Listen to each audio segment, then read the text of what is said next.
नमस्कार। अनब्रेकिंग के इस वीडियो में आपका स्वागत है। बात करेंगे geopolitics, South Asia, SCO, BRICS और भारत की। बात इसकी भी करेंगे कि ट्रंप लगातार भारत पाकिस्तान के बीच के सीजफायर का एक तरह से क्रेडिट लेते रहते हैं। कल भी उन्होंने बहुत साफ शब्दों में ये बताया कैसे डांट डपट कर उन्होंने दोनों देशों के बीच सीजफायर कराया है।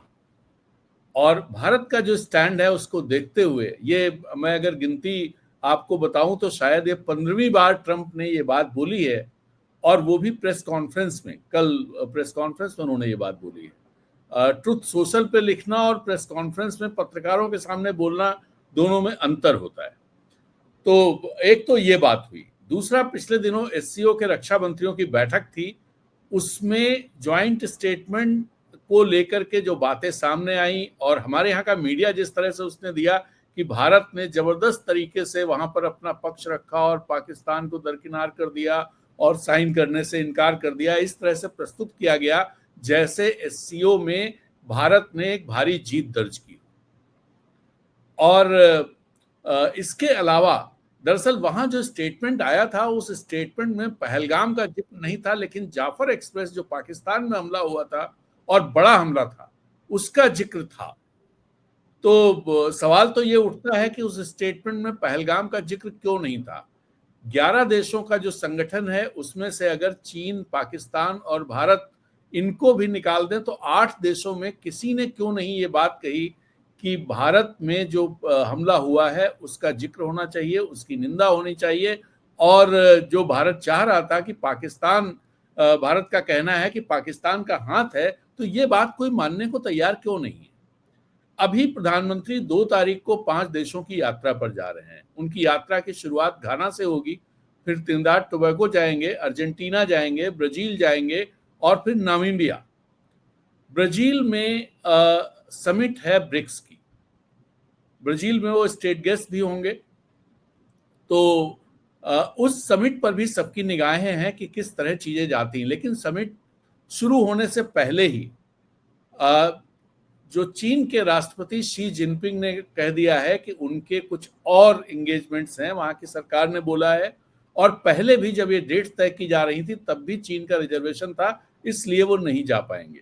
ये भी कहा जा रहा है कि शी जिनपिंग अभी कुछ दिन पहले ब्राजील G20 के उसमें गए थे और वो इतनी जल्दी दोबारा वहां नहीं जाना चाहते हैं।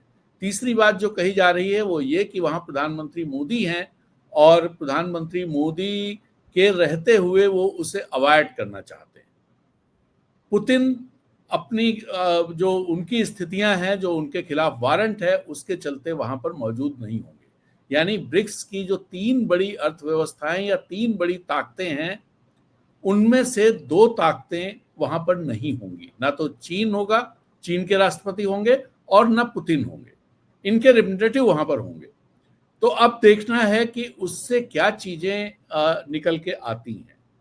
तो ये सारी चीजें हम समझने की कोशिश करेंगे कि, और दूसरी तरफ वेस्ट एशिया का इशू तो है ही, तो हम समझने की कोशिश करेंगे कि एससीओ में, ब्रिक्स में प्रधानमंत्री की 5 देशों की यात्रा से, और जो ट्रंप जो लगातार बोल रहे हैं, ट्रेड डील को लेकर भी उन्होंने बोला कि ट्रेड डील लगभग फाइनल हो गई है। और जैसा दोहा में उन्होंने कहा था कि 0 टैरिफ डील है। तमाम तरह की आशंकाएं उस ट्रेड डील को लेकर के भी जताई जा रही हैं। और ये तक कहा जा रहा है कि एग्रीकल्चर सेक्टर में जो जेनेटिकली मॉडिफाइड जो क्रॉप्स हैं, वो जो ग्रेन्स हैं, उनके लिए भी भारत का दरवाजा खुल सकता है, और वो भी 0 टैरिफ पर। इसके अलावा फूड प्रोसेसिंग है, ऑटोमोबाइल है, जो बड़े इंपॉर्टेंट जो सेक्टर्स हैं। जो और एक चीज मैं आपको बताऊं कि भारत सबसे ज्यादा एक्सपोर्ट अमेरिका को ही करता है, और वहां से ट्रेड सरप्लस है अपना, सबसे ज्यादा सरप्लस भी वही है, करीब $45 बिलियन का। तो इन सब चीजों को समझेंगे। हमारे साथ हैं साउथ एशिया के जानकार और ग्लोबल पॉलिटिक्स पर नजर रखने वाले वरिष्ठ पत्रकार संजय कुमार जी। संजय कुमार जी, आपका स्वागत है। तो इस समय जो ग्लोबल पॉलिटिक्स है, जो जियो पॉलिटिक्स आपको दिखाई दे रही है वेस्ट एशिया की, उसके बाद, और उसमें भी मैं जिक्र करना भूल गया, जिस तरह से ट्रंप ने कल ट्रुथ सोशल पर वहाँ के जो सुप्रीम लीडर हैं अयातुल्ला खमनेई, उनको सो कॉल्ड सुप्रीम लीडर कहते हुए बहुत कड़े शब्दों में कहा कि हमने तो आपको, आप बहुत बुरी मौत मरते, हमने बचा लिया, हमने जो जहाज इजराइल के जाने वाले थे उनको रोक दिया। तो इस तरह, और आज भी उन्होंने एक और ट्रुथ सोशल पे पोस्ट किया है नेतन्याहू की तारीफ में जबरदस्त तरीके से, और खासतौर पे इस पे उन पे जो मुकदमे और जो आरोप है उनको लेकर के कि जो आदमी हीरो की तरह से निकला है इसको कैसे कटघरे में खड़ा कर सकते हैं, इस तरह का एक पोस्ट उन्होंने किया है। तो खैर, कुल मिला के जो स्थितियां हैं, प्रधानमंत्री की जो यात्रा 2 तारीख से शुरू हो रही है, आप इनको कैसे देखते हैं? देखिए, अगर मेरे ख्याल से आज़ाद भारत में ये मोदी पहले प्राइम मिनिस्टर होंगे जो इतने देशों का यात्रा किया होगा। मेरे ख्याल से इतने कोई भी प्रधानमंत्री इतने इतने देशों का यात्रा नहीं किए होंगे पहले जितना मोदी ने किया। लेकिन एक चीज़ और भी है, सच्चाई ये कि जो 11 साल में ये यात्रा पूरी होने के बाद 157 यात्राएं लगभग हो जाएंगी उनकी। हाँ, तो करीब-करीब समझिए दुनिया के हर एक देश में ये चले ही गए। कुछ टापू बच गए होंगे, उसमें भी अभी तो है 3 साल, तो उसमें भी 3-4 साल अभी इनका है कार्यकाल तीसरे टर्म में, तो उसमें भी चले ही जाएँगे। क्योंकि इनका एक पैटर्न रहा है कि आप देखेंगे कि जो अगर मान लिया कोई इम्पोर्टेंट इवेंट ये अटेंड करने जाते हैं, जैसे मेन तो इवेंट इनका ब्रिक्स का था अटेंड करने का, तो ब्रिक्स के बहाने ये 4 कंट्री और कवर कर रहे हैं। तो अब अर्जेंटीना ब्राज़ील के पड़ोस में है, वहाँ चले गए। अब उसी रास्ते में पड़ रहा है सारे West Indian Nations Trinidad Tobago, और जाते से पहले अफ्रीका में घाना, और फिर नामीबिया, लौटते समय भी नामीबिया। तो एक इनका ये पैटर्न रहा। लेकिन एक चीज और भी आप देखिए, गौर फरमाने वाला है कि ये आप इन्होंने क्या अचीव किया, क्या किया, प्रधानमंत्री की जुबान से आप नहीं सुनेंगे। पहली दफा ऐसा है कि जो इंडिपेंडेंट इंडिया में कि ऐसे प्राइम मिनिस्टर हैं जो आपको नहीं बताएंगे, जो ऑफकोर्स पब्लिक मनी से जाते हैं, लोगों को बता कर जाते हैं कि यहाँ जा रहे हैं, लेकिन आपके उनकी जुबान से कभी नहीं मिलेगा कि ये वहाँ गए, अगर घाना गए, अर्जेंटीना गए, ब्राज़ील गए और कहीं भी गए तो क्या डिस्कस किए, किस लिए गए थे, क्या मेन फोकस था। ये पहले के प्रधानमंत्री जरूर बाकायदा प्रेस कॉन्फ्रेंस करके जो उनके साथ मीडिया की टीम जाती थी उनको बताते थे। और नहीं, लोगों मैं तो खुद गया हूँ, और ऑन मतलब प्लेन में ही प्रेस कॉन्फ्रेंस लौटते समय यस, होती थी, जाते हाँ समय भी होती थी। जी। तो जी। जो डेमोक्रेटिक कल्चर था, जो मीडिया से इंटरैक्ट करना, मीडिया को तवज्जो देना और मीडिया के थ्रू लोगों को बताना कि क्या हासिल हासिल किया और क्या डिस्कस किया, ये ट्रेडिशन खत्म कर दिया। देखिए, आप ट्रम्प को लाख क्रिटिसाइज करें, आज ट्रम्प भी डेमोक्रेसी के कोई बड़े प्रणेता नहीं है, लेकिन अभी भी ट्रम्प अगर कहीं जाते हैं विदेश यात्रा पे तो उनके साथ जर्नलिस्टों का टीम जाता है और वो जर्नलिस्टों के साथ इंटरैक्ट करते हैं, क्वेश्चंस चाहे मुझे तो दरअसल ट्रम्प की प्रेस कॉन्फ्रेंस सुनने में बड़ा मजा आता है, क्योंकि वो यस इतना इतना आसानी से और इंजॉय करते हैं वो उस चीज को। मुझे तो यस ये लगता है कि ट्रम्प पूरी तरह से इंजॉय करते हैं, और जो उसका टाइम रहता होगा, टाइम खिंच जाता होगा, क्योंकि जिस तरह से वो जवाब देते हैं, बात करते हैं, और जर्नलिस्ट को बिल्कुल आइडेंटिफाई करके। यस। तो एक कम से कम वो जो प्रथा है, वो जो परंपरा है और वो जो रिस्पेक्ट है मीडिया के प्रति, वो मेंटेन करके चल रहे हैं, डिस्पाइट कि ट्रम्प काफ़ी कोशिश कर रहे हैं कि डेमोक्रेसी को किस ढंग से डिमिनिश किया जाए, कमज़ोर किया जाए अपने ही देश में। लेकिन एक एक जो ये डेमोक्रेटिक इंगेजमेंट विथ मीडिया वो चालू रखे हुए हैं और वो अभी तक जारी रखे हुए हैं, जिससे लोगों को पता चलता है कि हमारे जो हेड ऑफ स्टेट है, हमारे जो शासनाध्यक्ष है, वो क्या सोचते हैं। प्रधानमंत्री मोदी के संदर्भ में कहा जाए तो आपको कभी पता नहीं चलेगा कि ये एक्चुअली अगर गए तो उनका उनका किसी वहाँ के राष्ट्रीय अध्यक्ष से मुलाकात हुई तो क्या हुई, क्या बातचीत किया, क्या अचीव किया, आपको कभी नहीं पता चलेगा। तो हम या तो मीडिया के थ्रू जो उनके ही लोग होते हैं उनके थ्रू, प्रेस स्टेटमेंट के थ्रू हमें पता चलता है। तो इसमें ये होता है कि अब वही ब्रिक्स वाला अभी समिट है, तो बहुत सारा चीज़ है इसमें अब ब्रिक्स की समिट देखिए इम्पोर्टेंट, मैं ये मान रहा हूँ ब्रिक्स की समिट ऐसे समय आ रहा है जब ग्लोबल जो इंस्टीट्यूशंस है, जो एस्टैब्लिश्ड इंस्टीट्यूशंस है, जो 1945 के बाद, सेकेंड वर्ल्ड वॉर के बाद जो इंस्टीट्यूशंस एग्जिस्टेंस में आए, अस्तित्व में आए, वो इंस्टीट्यूशंस आज उनकी विश्वसनीयता, उनका उनकी साख दांव पे है। ऐसे समय में ब्रिक्स का समिट हो रहा है। ब्रिक्स वो प्लेटफॉर्म है, ब्रिक्स वो संस्था है जो एस्टैब्लिश किया गया था 2009 में, इस मकसद से कि जो पश्चिमी देशों का जो डोमिनेंस है दुनिया में, उसको कैसे काउंटर किया जाए, और पश्चिमी देशों की जो संस्थाएं हैं जो उनके हित के लिए काम करती है, उसको कैसे काउंटर किया जाए, और जो ग्लोबल साउथ है और भी जो देश हैं जो पश्चिमी देशों के फेवरेट नहीं है, उनकी आवाज़ कैसे प्रखर रूप से सामने दुनिया के बीच आवे। तो ये इसमें काफ़ी बड़ी आबादी, दुनिया की बड़ी आबादी इन ब्रिक्स देशों में, जो ब्रिक्स संस्था है उन उसमें सम्मिलित है। तो ये है, अब ये इस वक्त में ब्रिक्स का सम्मेलन हो रहा है, तो अपने आप में एक सिग्निफिकेंट है। क्या ब्रिक्स इस ईरान इराक युद्ध के बाद, ईरान इजराइल युद्ध के बाद, जब वहाँ पे यूनाइटेड नेशन एक ऐसी संस्था लगी जो जिसकी कोई आवाज़ नहीं, और भी जो जो दुनिया की जो दूसरी संस्थाएं हैं उनको वो एकदम असहाय और कमज़ोर लगे, क्या ऐसे समय ब्रिक्स एक नई सोच लेकर आ सकता है और वो एक alternative vision of the world प्रस्तुत कर सकता है? ये सवाल है। लेकिन सवाल ये भी है कि जो क्या मोदी इन सारे अनुभवों को लेने के बाद, क्या मोदी एक नए विजन, नई सोच इस ब्रिक्स सम्मेलन में दे सकते हैं?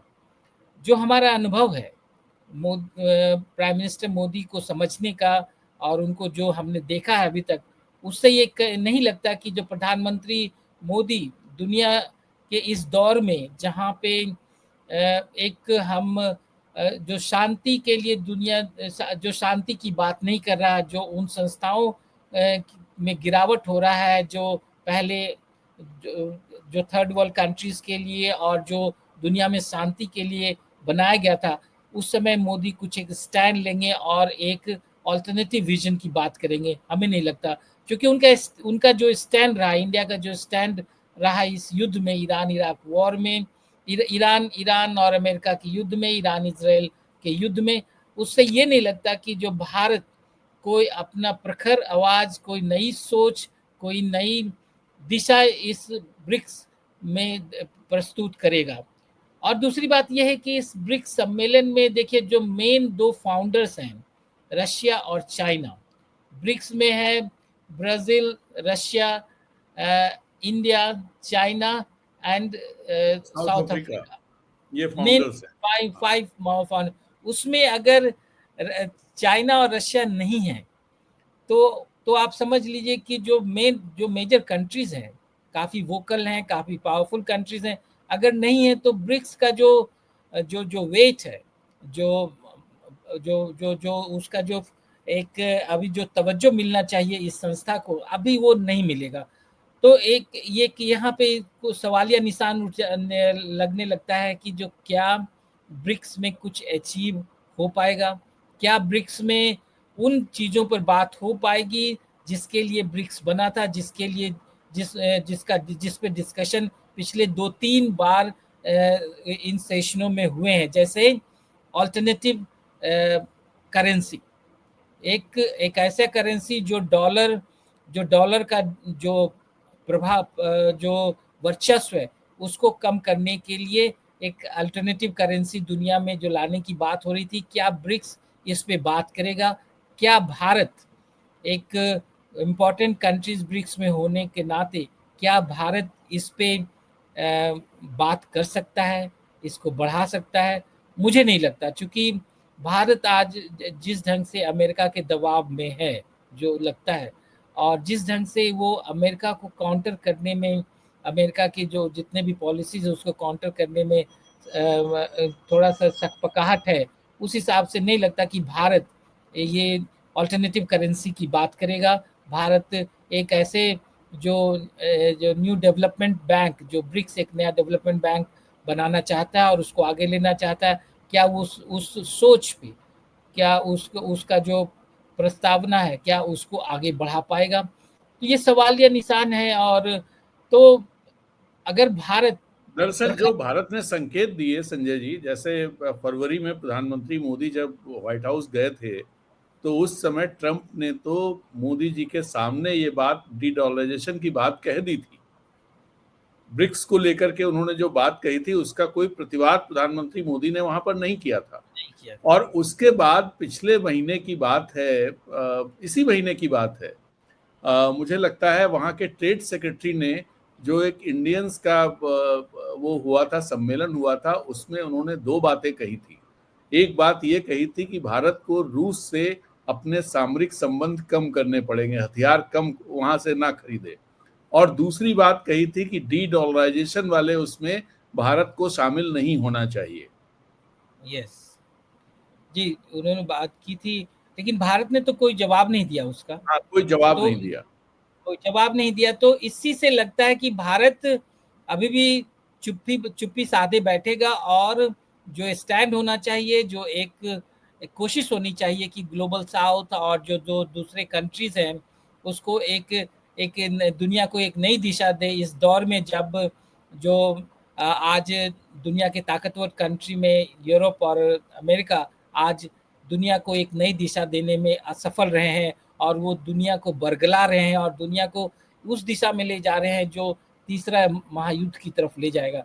तो आज ये ज़रूरत है, ब्रिक्स को आज ये ज़रूरत है कि इस एक नए विज़न, नई सोच और इस दुनिया को एक नया दृष्टि देने की, जो मेरे ख़्याल से भारत जो मजबूत कड़ी होनी चाहिए थी इस ब्रिक्स सम्मेलन में, मेरे ख़्याल से भारत एक कमज़ोर कड़ी के रूप में इस ब्रिक्स एक multilateral forum, important multilateral forum जो एक नई सोच के साथ आया था 2009 में, भारत एक बड़ा ही कमज़ोर कड़ी के रूप में यहाँ इस संस्था में हाँ, है। कमजोर कड़ी के रूप में है, लेकिन ब्रिक्स को तो ग्लोबल साउथ का, जैसे वेस्ट में G7 को उसका रिप्रेजेंटेटिव माना जाता है, वैसे ही ग्लोबल साउथ का रिप्रेजेंटेटिव ब्रिक्स को माना जा रहा है। और वो लीडरशिप, पहले तो प्रधानमंत्री मोदी का भी नाम, उसमें भारत का भी नाम होता था कि लीडरशिप इन लोगों के पास है, लेकिन अभी भी वो पुतिन और शी जिनपिंग के पास वो लीडरशिप दिखाई देती है। दिखाई इसलिए देती है कि देखिए G7 में अगर ट्रंप और यूरोपियन देश, जो मजबूत यूरोपियन देश अगर कुछ बोलते हैं, कोई लाइन लेते हैं, तो सारे देश मुहर लगाते हैं और एक एक एक यूनिटी दिखाते हैं। हमारे यहाँ वो नहीं है, इस ब्रिक्स में वो बात नहीं है। आज देखिए भारत जो चाइना और रशिया के साथ मेरे ख्याल से एक एकजुट होकर रहना चाहिए था, और दुनिया को एक एक एक ये संदेश देना चाहिए था कि जो अभी जो जिस दौर से हम गुजर रहे हैं वो दौर सही नहीं है, और एक नए विजन की तरफ हमें मूव करना चाहिए, हमें जाना चाहिए। और एक एक एक जो अल्टरनेटिव दुनिया में, अल्टरनेटिव वर्ल्ड ऑर्डर जो बनाने की जरूरत है, उसके लिए काम करना चाहिए। भारत उसमें उस आवाज में जो चाइना और रशिया के साथ मिलाने में असफल है।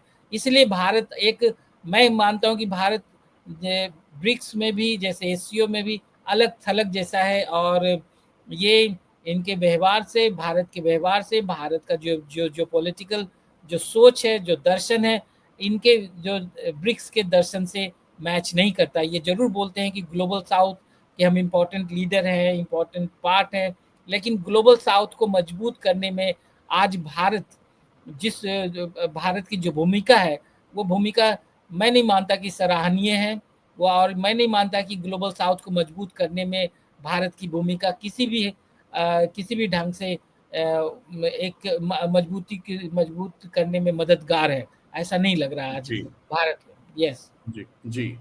अब दरअसल वो कौन सी वजह है, जैसे अगर आप G7 या वेस्ट की बात करें, तो जो Q1 के जो आंकड़े आए हैं जीडीपी ग्रोथ रेट के, वो बड़े इंटरेस्टिंग हैं। और वैसे ही ब्रिक्स के जो 11 देश हैं उनके जो आंकड़े हैं, तो इनको मैं एक बार बताना चाहूंगा कि यूएस का जो ग्रोथ रेट है वो डिग्रोथ में चला गया है -0.3%, and Japan -0.2%, Germany 0.4%, Britain 0.7%, France 0.1%, Italy 0.3%, Canada 2.2%। Canada इसमें सबसे कमजोर देश है वैसे, तो वो 2.2% है। और ब्रिक्स को अगर आप देखें तो starting from the India 7.4%, India का Q1 का वो रहा है, चाइना का 5.4%, इंडोनेशिया 4.87%, इजिप्ट 5%, इथोपिया 8.9%, देन आप Russia 1.4%, Brazil 1.4%, UAE 4.7%, Saudi Arabia 3.4%, तो ये ईरान 3.2%। तो ये जो देश हैं ब्रिक्स के, इनमें आप देखिए कि कोई भी देश, एक को छोड़ दें साउथ अफ्रीका को जिसका 0.1% है, कोई ऐसा नहीं है जो डेसिमल पॉइंट्स में हो। और इसमें 4-5 देश ऐसे हैं जो 4 पॉइंट से ज्यादा की ग्रोथ दे रहे हैं। ऐसे में भारत अगर वेस्ट के साथ खड़ा दिखाई देता है तो उसकी मजबूरी क्या है कि जहां ग्रोथ भी नहीं है, मतलब चीजें, और सब लोग देख रहे हैं इसे, राइटिंग ऑन द वॉल, कि जो ग्रेविटी है वो शिफ्ट कर रही है ग्लोबल साउथ की तरफ, या कर गई है आप कहें। तो ऐसा क्या है कि भारत वहां खड़ा दिखना चाहता है और दिखता रहता है? भारत की जो राजनीति है, जो डोमेस्टिक राजनीति भी पिछले 11 साल में काफ़ी बदल गई। जो जो राजनीतिक दर्शन और जो राजनीतिक सोच से जो सोच भारतीय जनता पार्टी जो अभी अभी रूलिंग पार्टी है वो रखती है, वो पिछले सरकारों से अलग सोच है। ये इनकी सोच एक एक ऐसे समाज बनाने की है जो मेजॉरिटेरियन हो, जो जो जो जो जो जो डोमिनेंट रिलीजियस, जो इंडिया में है रिलीजियस कम्युनिटी है, इंडिया में हिंदू है, उनका प्रभुत्व वाला देश बनाना चाहती है। तो ये मेजर जो सोच है, ये सोच रिफ्लेक्ट करता है इनके जो विदेश नीति में भी, और विदेश जो जो दूसरे देश हैं उनके साथ डीलिंग्स में भी। आप ये जियोपॉलिटिकल, जो डोमेस्टिक पॉलिटिक्स है, जियोपॉलिटिक्स में भी इनका इनका ये सोच रिफ्लेक्ट करता है।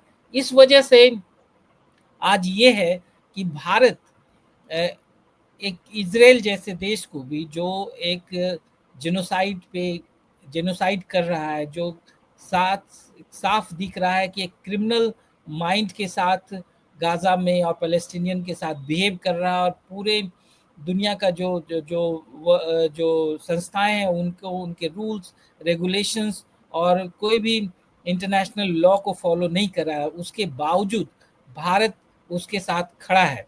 तो ये दिखाता है कि जो भारत एक नैतिक स्टैंड भी आज लेने की स्थिति में नहीं है। और ये देखिए, दूसरी बात ये है कि जो अभी जो भारत में ऑपरेशन सिंदूर हुआ, इसमें एक चीज और है कि जो दुनिया के देश क्यों नहीं भारत को इनका इनका जो स्टेप था कि वॉर की तरफ जाना, क्यों नहीं अप्रिसिएट कर रहे थे, क्यों नहीं सराह रहे थे? इसलिए कि भारत दक्षिण एशिया में एक एक एक एक माना जाता है कि धुरी है स्टेबिलिटी का। एक ऐसी भारत एक ऐसी सोच है जो दक्षिण एशिया को एक कड़ी में बांध कर रखने वाला है, और जो दक्षिण एशिया को एक एक अपने ढंग से चला सकता है, और एक नई सोच के साथ, एक स्टेबिलिटी के साथ आगे बढ़ा सकता है। भारत को कभी भी दक्षिण एशिया का डीस्टेबलाइजर नहीं माना गया, कि ये डिसरप्टर नहीं माना गया। लेकिन आज जो भारत की सोच है, इसमें यह है कि जो आप युद्ध पे जा रहे हैं, युद्ध आपकी फर्स्ट प्रायोरिटी होती है। आपके जो नेबर हैं, आपके जो क्लोज नेबर हैं, सिविलाइजेशनल जो पड़ोसी हैं, उसके साथ आप 8-10 साल में से बात नहीं कर रहे हैं। जो शांति वार्ता होना चाहिए वो नहीं हो रहा। आपकी जो डोमेस्टिक पॉलिटिक्स है, वहाँ पे आप एक एंटी माइनॉरिटिज्म खुलकर रिफ्लेक्ट कर रहा है। वो केवल मेन स्ट्रीम पॉलिटिक्स में नहीं, इवन कश्मीर में भी आप जो आज जो भारत ने चेंजेस लाए, उससे आपने केवल देश में जो राइट थिंकिंग लोग हैं उनको असहज नहीं करते, बल्कि जो दुनिया में आपके मित्र रहे हैं, जो आपके साथ बुरे वक्त में भी खड़े रहे, उनको भी आप असहज करते हैं। इस वजह से आज भारत के साथ खड़ा होना मुश्किल हो गया।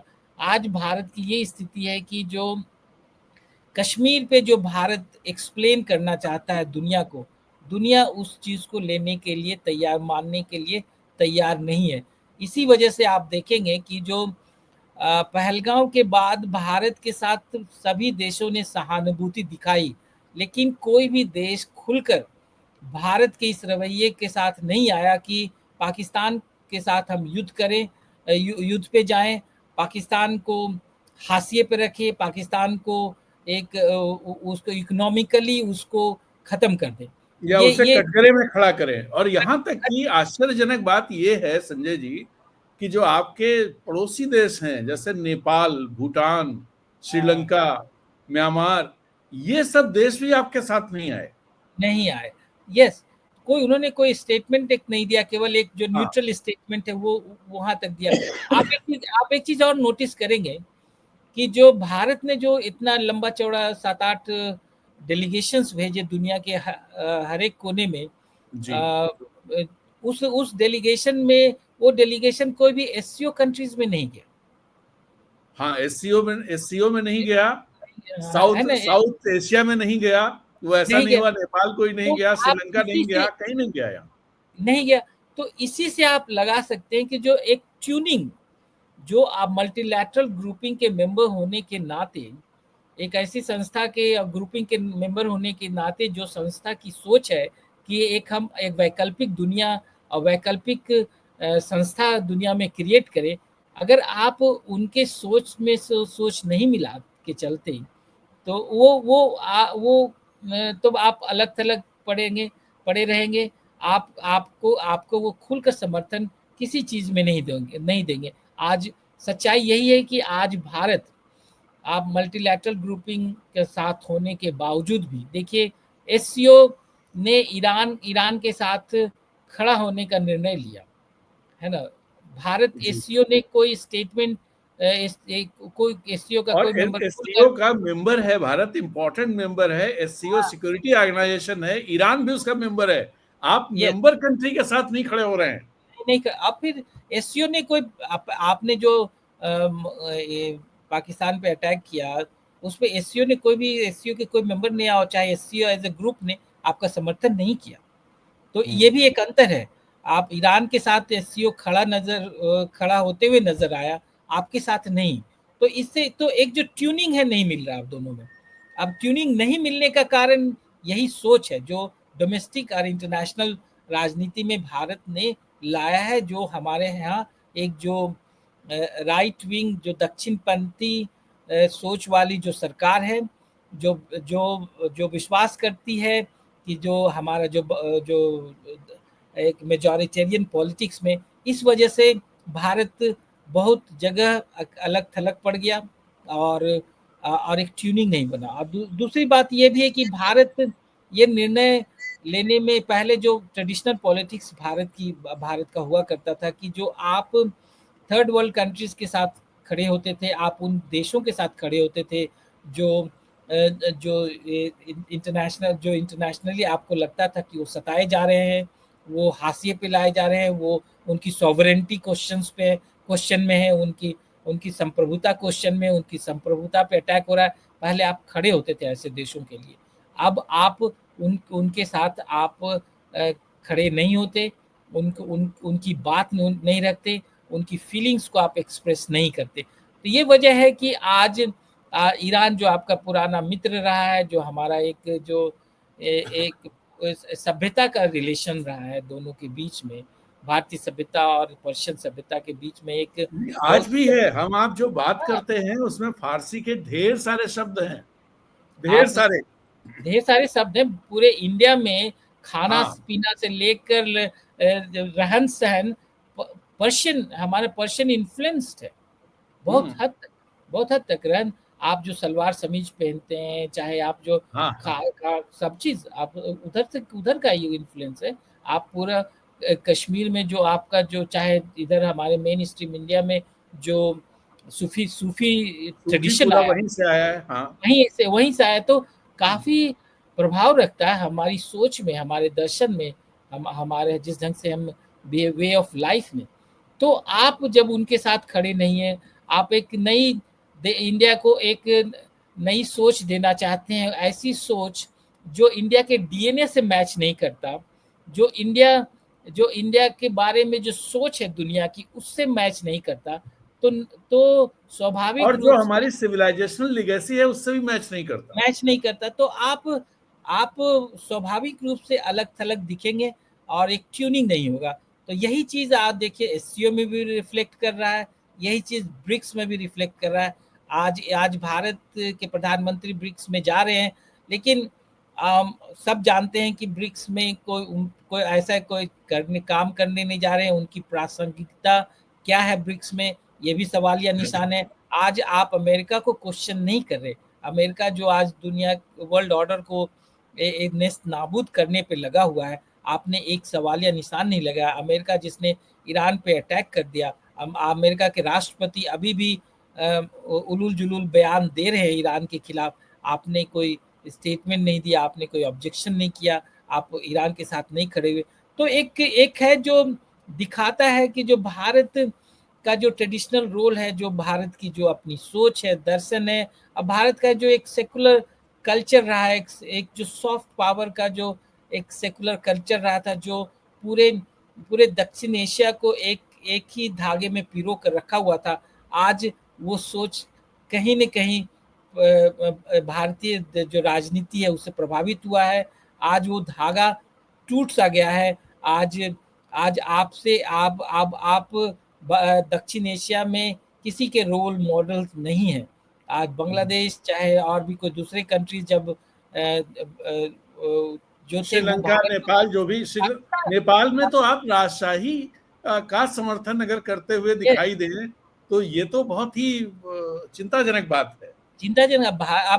आप एनवी के आपको लोग ईर्ष्या की नज़र से देखते थे कि देखो पाकिस्तान के लोग कहते थे देखो वहाँ पे सब धर्म के लोग रहते थे। मेरा मेरा अनुभव है, मैं अफ़गानिस्तान काफ़ी बार गया हूँ और मेरे अफ़गानी फ्रेंड्स बोलते थे यार हम लोग तो आपस में ही मुस्लिम देश होते हुए लड़ मर लेते हैं, मर कट जाते हैं। तुम लोग कैसे एक साथ रह लेते हो? तो दिस वाज़ और द वंडर अफगानिस्तान में एक और चीज मैं भी गया हूं, मैं बड़ा बड़ा इंटरेस्टिंग चीज थी। वो लोग पाकिस्तानियों को उतने सम्मान की नजर से नहीं देखते थे। नहीं, नहीं, नहीं। मेरा और मैं मैं जब मैं गया था 2005 या 6 में, तो हालात भी बहुत खराब थी, बहुत अच्छे नहीं थे, सिक्योरिटी की बहुत वो था। तो काबुल में उस दौरान कुछ चीजें खरीदनी थी, तो उन्होंने कहा पाकिस्तानी रुपया नहीं, या तो डॉलर चलेगा या इंडियन रुपया चलेगा या अफगान। तो अफगान कोई एकदम लेना नहीं चाहता था क्योंकि उसकी कोई वैल्यू नहीं थी।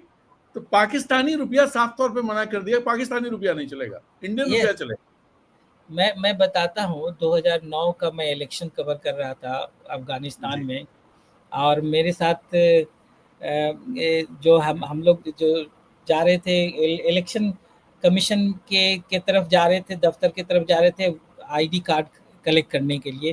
तो हमारे पीछे वाले कार में कुछ पाकिस्तानी फ्रेंड्स भी आए हुए थे, मतलब वो अपनी तरफ से आए हुए थे।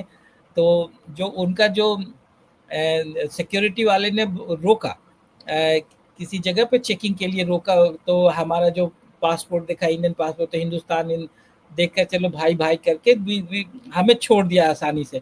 अब उनके हमारे जस्ट पीछे वो पाकिस्तानी पासपोर्ट था और उनको दो जर्नलिस्ट बेचारे वो भी खबर करने आए थे, उनको उनको छोड़ा नहीं, उनको बोला, उनको बाद में कम से कम 3-4 घंटा पूरा उन्होंने चेक किया। जो उनका जो एनडीएफ था, जो उनका जो सिक्योरिटी एजेंसी है, जो अरे आई वो जो बहुत ही भयानक, मैं एक बार फंसा हूँ उसमें काबुल में, हाँ, तो बहुत ही भयानक रूप से उनके करते हैं वो। उनके हाथ वो चढ़ गए और कम हाँ। बाद में दूसरे दिन जब वो पाकिस्तान फ्रेंड से बात हुई तो उन्होंने अपना अनुभव शेयर किया कि कम से कम 5-6 घंटा ज़ाया हो गया उनका। और वो काफ़ी सिक्योरिटी से उनको फिर काफ़ी पूछताछ के बाद उनको छोड़ा गया, फिर पाकिस्तान एम्बेसी का कुछ इंटरफेरेंस हुआ तब जाके उन्होंने छोड़ा। तो आप समझ लीजिए कि इसी से पता चलता है कि अफ़गानिस्तान जैसे देश में भारत का एक अलग इमेज था और बहुत ही आपको ट्रस्ट करते थे, ऐसा ट्रस्ट करते थे कि जो सिक्योरिटी बहुत सारे जो हार्ड सिक्योरिटी एरिया में भी आपको छोड़ देते थे बिना चेक किए हुए कि इस ट्रस्ट में कि you are not going to harm, आप हमारे लिए हार्मफुल नहीं है। इस एक वो नहीं, अब ये वो कई देशों में आप देखिए, नेपाल में ट्रस्ट जबरदस्त तरीके से था, बांग्लादेश में था, श्रीलंका में था, अब वो कहीं नहीं है, मिसिंग है वो। नहीं नहीं मिसिंग है। और आप तो प्रॉब्लम यहाँ पे है, अब आपकी वजह से आज क्या होता था कि आज इंडिया में अगर आप ये जो एंटी माइनॉरिटी पॉलिटिक्स है तो इससे इम्पैक्ट होता है, बांग्लादेश का राजनीति इम्पैक्ट होता है, वहाँ पे जो माइनॉरिटीज़ है वो इम्पैक्टेड होते हैं, पाकिस्तान में माइनॉरिटीज़ इम्पैक्टेड होते हैं। फिर आप श्रीलंका जैसे देश को ये मौका लग जाता है कि हम बुद्धिस्ट हैं तो हमारा हमारा हमारा मेजॉरिटेरियन पॉलिटिक्स क्यों नहीं हावी होना चाहिए जैसे इंडिया में हिंदू। तो आप पूरा डिस्टर्ब करते हैं इकोसिस्टम, जो दक्षिण एशिया का जो इकोसिस्टम है एक मल्टीकल्चरलिज्म वाला, जो सेकुलरिज्म वाला, वो इंडिया की जो डोमेस्टिक राजनीति है उसकी वजह से इम्पैक्टेड होता है, प्रभावित होता है, जो जो बड़ी चिंता की बात है। तो वो हमारे लिए हम आप तो इंडिविजुअली सफ़र करते ही है, प्लस ये आप पूरा इकोसिस्टम गड़बड़ा जाता है। इसमें क्या होता है कि तो फिर आप वो उस नज़रिए से दुनिया में नहीं देखे जाएँगे, आपके मित्र भी उस नज़रिए से नहीं देखेंगे। यही वजह है कि आज भारत के इतना कहने पे भी, इतना गुहार लगाने के बाद भी, इतना मतलब लाखों डॉलर खर्च करने के बाद भी इतना 8 डेलीगेशन भेजा आपने, मल्टी पार्टी डेलीगेशन भेजा, उसका कोई ज़्यादा असर दिखता नहीं है। 31 देशों में 60 डेलीगेशन से 51 लोग हाँ, सब घूम तो घाम आप करके आए। हाँ, तो घूम-घाम के आए, फर्स्ट क्लास और टिकट उसका मिला। असर देखिए कि जब मैं चूंकि अपने दर्शकों के साथ शेयर कर लूं कि शशि थरूर अमेरिका से लौट करके आए, उसके तुरंत बाद वहां के जनरल को व्हाइट हाउस में लंच के लिए बुला लिया गया। हाँ, अब मतलब कि जो एक चीज़ और ये है कि देखिए भारत भारत को अपना अपने जो अपना जो लार्जर इंटरेस्ट है, दुनिया समझती है, दुनिया ये मानती है, अमेरिका भी मानता है, आपको अमेरिका इसलिए प्रमोट कर रहा था कि आप एक काउंटर हो सकते हैं चाइना के, एक आप दुनिया के लेवल पे आप इमर्ज कर सकते हैं एज़ ए बिग पावर। और ये आपका डेस्टिनी अलग है, आपकी सोच अलग है। आप इस सोच को बड़े वृहत सोच को बढ़ाने के लिए आपको अपने पड़ोसियों से दोस्ती करना चाहिए। एक जो आप अगर आज बिग पावर अगर आप स्टेप्स लेंगे towards normalising the relationship with Pakistan तो आपके हित में है। अगर देखिए चाइना प्रैग्मेटिक है, ये प्रैग्मेटिज्म चाइना इसलिए दिखाता है कि देखिए दुनिया के बहुत सारे देशों से चाइना की दुश्मनी है, लेकिन सबके साथ उसका व्यापार है, सबके साथ उसका संबंध है। अमेरिका कितना भी चाइना को गाली दे दे, कितना भी कोसे, लेकिन सच्चाई ये है कि चाइना उसका दोष, चाइना और अमेरिका में नहीं नहीं, काफी सबसे इम्पोर्टेंट ये देखिए कि व्यापार है। 2020 में गलवान होने के बाद इतना माहौल यहाँ बना, उसके बावजूद चाइना से हमारा इंपोर्ट बढ़ता गया और आज हम $100 बिलियन से ज्यादा का इंपोर्ट वहां से करते हैं और यस। सबसे बड़ा ट्रेड पार्टनर अमेरिका के लगभग बराबर है। तो सबसे बड़ा एक ट्रेड जो पार्टनर है हमारा। तो एक सोच मेरे ख्याल से एक जो राजनीतिक सोच होनी चाहिए थी प्रैग्मेटिज्म का, वो भारत को दिखाना चाहिए था। और पाकिस्तान को जो जो हम इतना जिंगोइज्म में, आप कब तक ऐसे ही लड़ाई लड़ते रहेंगे, कब तक किसी कॉन्फ्लिक्ट वाली भाषा बोलते रहेंगे। देखिए दुनिया में जितने भी प्रॉब्लम्स हुए वो बातचीत से ही सॉल्व हुए, आपको कोशिश करते लगातार करते रहना। देखिए हमेशा हमारे यहाँ और दूसरे के यहाँ भी एक कुछ ताकतें होंगी जो नहीं चाहेंगे कि जो नॉर्मल सिचुएशन नॉर्मल हो, क्योंकि वो उनका उनका उससे रोजगार चलता है, उनका उसका उससे उनका एग्जिस्टेंस है। लेकिन इस चीज़ों को हमें दूरदृष्टि रख के आगे बढ़ना चाहिए। जो जो मेरे ख्याल से मुझे लग रहा है कि अभी के जो लीडरशिप हैं वो दूरदृष्टि नहीं दिखाते, वो अपने एक जो घरेलू राजनीति को ही सेंकने में, यहाँ पे ही अपना वर्चस्व बनाने के फेर में जो भारत का जो लार्जर इंटरेस्ट है वो उससे कॉम्प्रोमाइज हो जाता है। आज मैं मानता हूँ मैं कि जो प्रधानमंत्री मोदी जैसे ताकतवर नेता बहुत दिन बाद भारत को मिला, अगर वो चाहते तो दक्षिण एशिया का मुस्तकबिल बदल सकते थे। अगर वो चाहते तो दक्षिण एशिया में वो बदलाव आ जाते जो मेरे ख्याल से नेहरू भी नहीं कर पाए। हम्म। वो चाहते तो आप इंगेज करते, आप में वो कुवत थी, आपके पास वो वो ताकत थी, दरअसल लोगों की हाँ, ताकत थी, लोगों ने लोगों जबरदस्त की तरीके से ताकत आपको इतना चुना। इतना बड़ा मैंडेट, इतना आप हाँ। आपने आपने दक्षिण एशिया को वो उस ढंग से सींचा नहीं। आप हम्म। बस आप रिएक्शनरी ही रहे, और उसे एक जो जो एजेंडा था, आप आरएसएस के एजेंडा को ही केवल से उसी को संभालने के फेर में, उसी को पूरा करने के फेर में आपने एक भारत का जो लार्जर इंटरेस्ट है उसको नहीं सोचा, उसको उसको जी। उसके साथ कॉम्प्रोमाइज किया। मैं ये मानता हूँ, बड़ा स्ट्रांगली फील करता हूँ कि मोदी जी अगर चाहते तो बहुत चीज बदल सकता था इस पूरे दक्षिण एशिया में। और आपको आपको याद होगा कि 2019 के इलेक्शन में इमरान खान भी खुलकर मोदी के समर्थन में थे, जी। और वो बोलते थे कि जो Modi is good for south Asia. लेकिन आपने वो अपना ही एजेंडा रखा और पूरे दक्षिण एशिया का माहौल खराब कर दिया। जो भारत भारत अगर चाहे तो दक्षिण एशिया संभल सकता है, भारत चाहे तो दक्षिण एशिया बिगड़ सकता है। आपने सार्क जैसे संस्था को जो एक मल्टीलैटरल ऑर्गेनाइजेशन था जिसमें आप सब मिलकर एक नई ताकत बनते, दक्षिण एशिया में एक पॉलिटिकल यूनिटी होता, वो आपने इकोनॉमिक यूनिटी होता, उसको आपने नहीं होने दिया। और इसी वजह से चाइना चाइना ने अपना पूरा पांव पसार लिया। पिछले 11 साल में और चाइना चाइना ने सार्क जो को रिवाइव करने पर भी सोच रहा है। हाँ तो अगर चाइना सार्क का मेंबर भी बन जाएगा हाँ। नहीं, दक्षिण ये एशिया तो वो एक तो बार 2014 या उससे पहले एक बार प्रस्ताव पाकिस्तान और हाँ बांग्लादेश और किसकी तरफ से आ चुका है, बांग्लादेश, पाकिस्तान, हाँ अफगानिस्तान, इनकी तरफ से आ चुका है कि चाइना को इसमें रखा जाए। इंडिया ने उस हाँ पर वो किया, और उसके बाद हालांकि सार्क का कोई एक तरह से अस्तित्व ही खत्म कर दिया गया, खत्म हो गया। हालांकि उसका अभी 10 हेडक्वार्टर साल में चलता है काठमांडू में, सेक्रेटरीट चलता है उनका, और जो बहुत सारी ऑफिशियल मीटिंग्स होती हैं, होती रहती हैं। नहीं नहीं, अब तो पहले इन्होंने सार्क का जो कार्ड होता था, अलग से सेपरेट कार्ड होता था, जिसकी वजह से जिसके पास अगर आपके पास सार्क का कार्ड है तो आप कोई भी देश बिना वीजा के जा सकते हैं। वो हाँ। उन्होंने इस बार युद्ध में सब चीज़ खत्म कर दिया उन्होंने। तो वो अब धीरे धीरे, अब जैसे इंडिया में साउथ एशिया यूनिवर्सिटी बना सार्क का ही यूनिवर्सिटी एक। बनी थी, हाँ। हाँ हाँ, आप उस आज साउथ एशिया यूनिवर्सिटी, मेरे ख्याल से साउथ एशिया यूनिवर्सिटी का होल आइडिया ये था कि जो दक्षिण एशिया के अलग अलग मुल्कों से लोग आकर एक जगह पढ़ेंगे, एक लोगों को जगह पढ़े जानेंगे। और साउथ एशिया का एक थिंक टैंक क्रिएट हो जाए वहां पर। हाँ, एक लोग दूसरे को समझेंगे, जानेंगे। हाँ। आज तो अब हम, मुझे याद है मैं जब जब बना था तो गए थे वहाँ पे, मैंने पाकिस्तानी प्रोफेसर से बात की, वहाँ पाकिस्तान अकाउंटेंट जो था वहाँ पे अच्छा, साउथ मुझे एशिया। तो इम्प्रेशन ये था संजय जी कि आप साउथ ये सार्क यूनिवर्सिटी में फैकल्टी भी रहे हैं, मुझे ये नहीं इम्प्रेशन था। हाँ हाँ। तो आप वहाँ पे हम, लेकिन हम हमारे कुछ एक दो मित्र थे जो मुझे 2-3 बार वहाँ पे टॉक्स वगैरह के लिए बुलाए हैं, जो हम्म। इंडिया नेपाल, इंडिया पाकिस्तान ऐसे।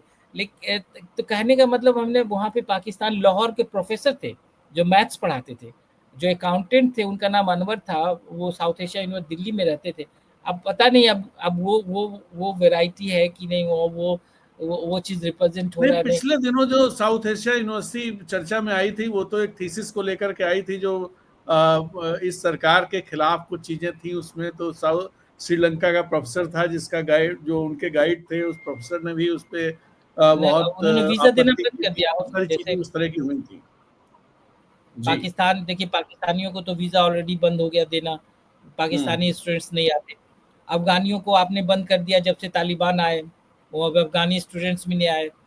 तो एक बांग्लादेशी, जिस ढंग से बांग्लादेश के साथ आपके रिलेशंस हैं, उसमें भी वहाँ से भी इंटेक कम हो गए होंगे। प्लस जो फैकल्टी का जो जो एक रिप्रेजेंटेशन होना चाहिए था वो भी कम हो गया होगा। तो बहुत जो ये सोच है, तो जो हम उसकी अपने ही फंडिंग की देश भी में। प्रॉब्लम है, ये भी आ रहा है कि फंडिंग की भी प्रॉब्लम शुरू हो गई, क्योंकि इंडिया सबसे बड़ा उसमें फंडर था। हाँ हाँ, इंडिया का इनिशिएटिव था। डॉक्टर मनमोहन सिंह इसके सूत्रधार थे, उनका उनका ही था, उनका सोच था ये। लेकिन फंडिंग इंडिया का ऑफ कोर्स 50% फंडिंग इंडिया का ही था, 50% रेस्ट ऑफ द नेशन, कुछ ऐसे ही था जहाँ तक मुझे ध्यान है। जी। और लेकिन अब चूंकि अब rest of the nation represented नहीं है, तो फंडिंग कहाँ से होगा? तो ये सब चीज़ है। तो एक है इंडिया का, देखिए इंडिया को सोचने की ज़रूरत है। अगर अगर ये सरकार सोचे तो ठीक है, नहीं तो आने वाले जो भी नई सरकार होगी, जो नई पॉलिटिकल पार्टी होगी, उनको सोचना पड़ेगा। भारत एक देश नहीं, एक सोच है। और ये सोच बहुत दिनों तक दुनिया को गाइड किया है। दुनिया में एक एक एक प्रखर रूप से लोगों के बीच रहा है। आज हम सही में कहीं हमारी इतना दुनिया इस क्राइसिस से गुजर रहा है, हम कहीं पे भी नहीं है, हमारी आवाज़ कहीं नहीं है, हमारे जो हमारी जो सोच है वो कहीं रिफ्लेक्ट नहीं कर रही। जो हम शांति के एक जो हम होते दूत, वो शांति के दूत भी नहीं बने। हम न शांति के लिए बात कर रहे हैं, न हम किसी किसी वर्ल्ड ऑर्डर को, नए वर्ल्ड ऑर्डर इस्टेब्लिश करने की बात कर रहे हैं। तो हम कहाँ हैं?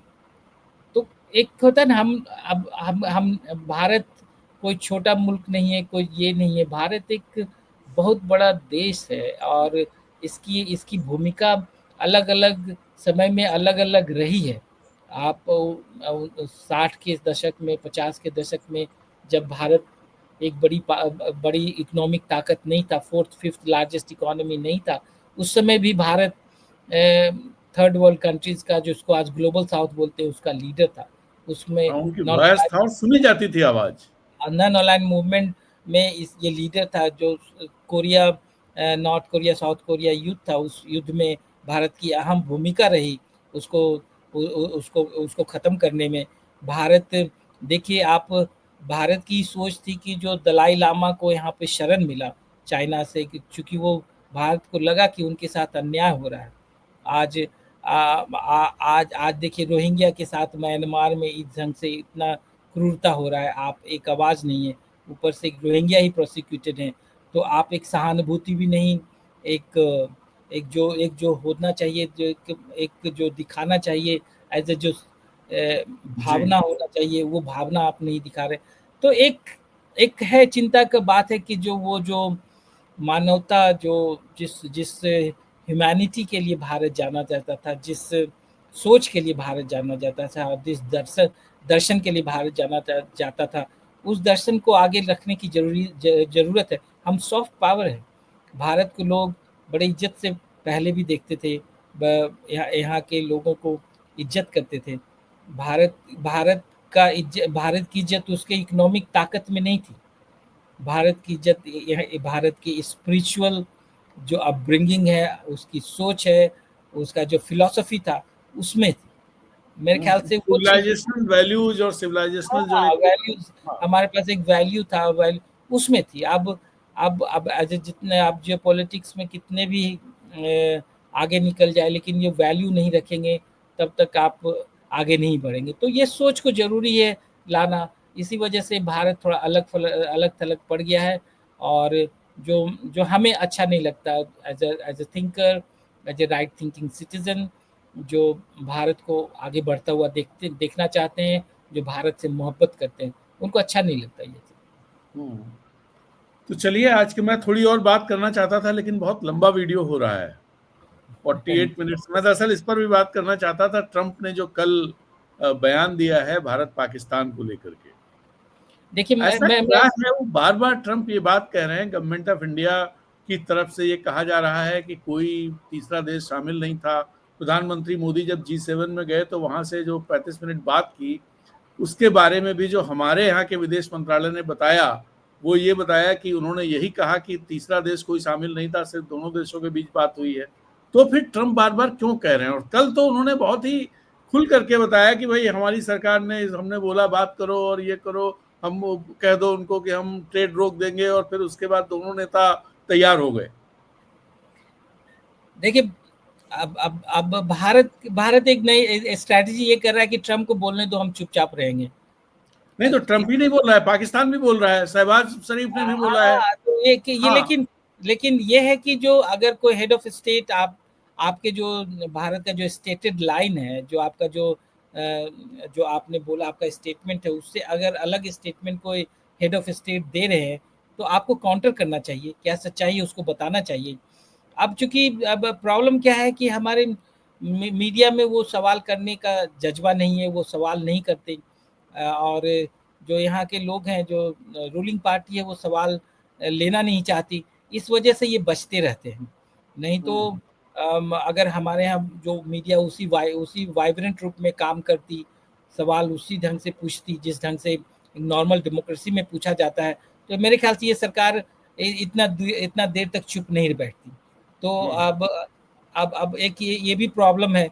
और लोग जो डिबेट्स वगैरह होते हैं टीवी वगैरह पे, उसमें भी जो एक तरफा हो जाता है सारा चीज़, तो सरकार बचकर निकल जाती है। और जो जो प्राइम मिनिस्टर मोदी दरअसल का जो टीवी पे जो डिबेट्स होते हैं वो सरकार को बचाने के लिए होते हैं। यस, तो हाँ। वो सब एक जो जो हमारा चौथा स्तंभ है मीडिया, उनके उसके कमजोर होने से भारत का जो जो जो हम सवाल जो पूछना चाहिए था, वो सवाल पूछा नहीं जा रहा है। और जो चीज़ लोगों को जानना चाहिए था, जो हक है, वो उससे वो महरूम रह गए हैं। हम्म। तो चलिए आज की बात यही समाप्त करते हैं। आप समय देने के लिए धन्यवाद आपका। और बहुत ही हमें लगता है हमारे दर्शकों को बहुत आनंद आया होगा और बहुत एनरिच हुए होंगे इन सब चीज़ों को, इन इश्यूज पर। तो इसी के साथ बहुत याद, बहुत धन्यवाद राजेंद्र जी, आपने मौका दिया हम आपके साथ डिस्कशन करने का। तो सभी दर्शकों से मेरा अनुरोध ये है कि यदि आपको ये बातचीत अच्छी लगी तो आप अपनी राय दर्ज करिए और साथ ही हमारे इस वीडियो को लाइक कीजिए, इसे अपने सोशल मीडिया प्लेटफॉर्म पर शेयर कीजिए और हमारे चैनल अनब्रेकिंग को सब्सक्राइब करने के साथ साथ इसकी मेंबरशिप लेंगे तो आप अनब्रेकिंग को ताकत देंगे और हम इस तरह की पत्रकारिता और मजबूती के साथ कर पाते रहेंगे। तो इसी के साथ इजाज़त दीजिए। इस वीडियो में इतनी ही बात। अभी थोड़ी देर में 11 बजे फिर मिलेंगे। तब तक के लिए नमस्कार। जय हिंद। नमस्कार।